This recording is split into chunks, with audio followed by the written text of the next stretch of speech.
So let's look at the bottom of your handout on stopping the game. If you can be open and honest about what you want and what you need and honestly express what you feel, not asking the other person to share those, but just you're giving direct information. Deep listening is a fast way to stop the game.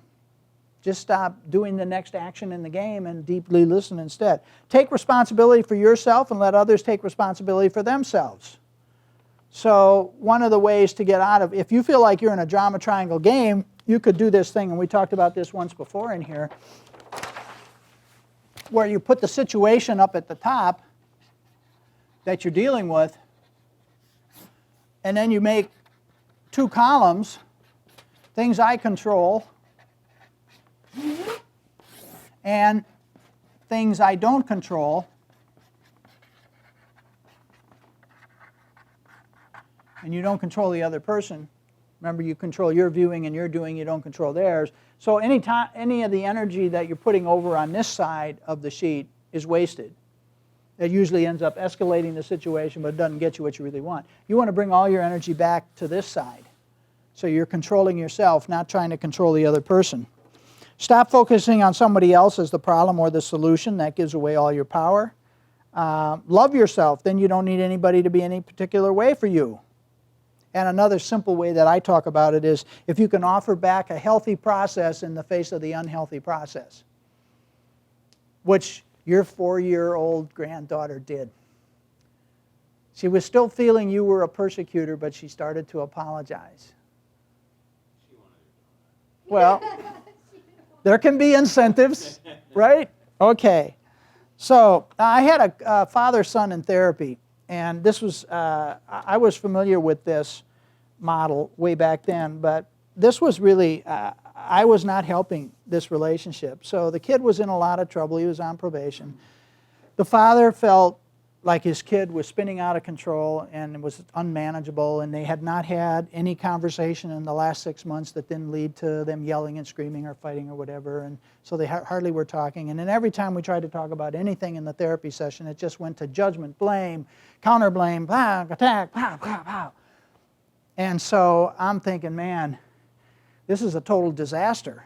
I can't get them out of this. So finally I decided, I don't know where this idea even came from. Sometimes the universe sends you one when you need it. I said,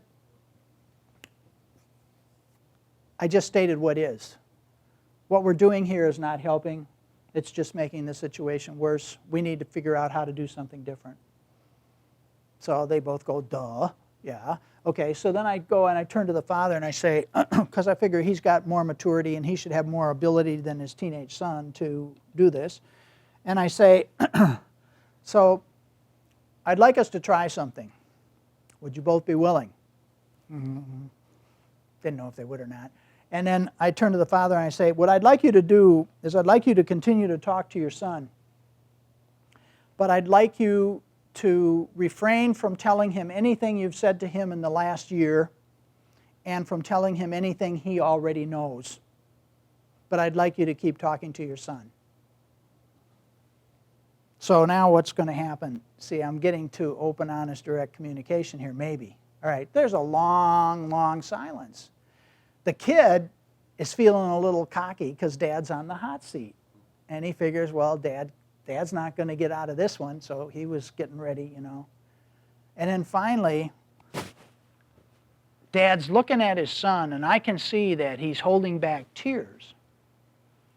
And the son doesn't know what that means, but I'm thinking something's going to happen here. I don't know what. And the dad turns to his son and says, I just want you to know I love you.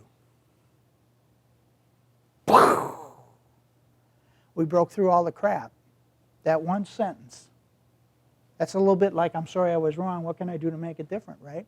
And all of a sudden, they were starting to talk. All right? So if you take away the game, and I didn't realize what I was doing at the time, but by giving him those instructions, I was basically asking them to step out of the drama triangle, right? And then when they did, something different happened.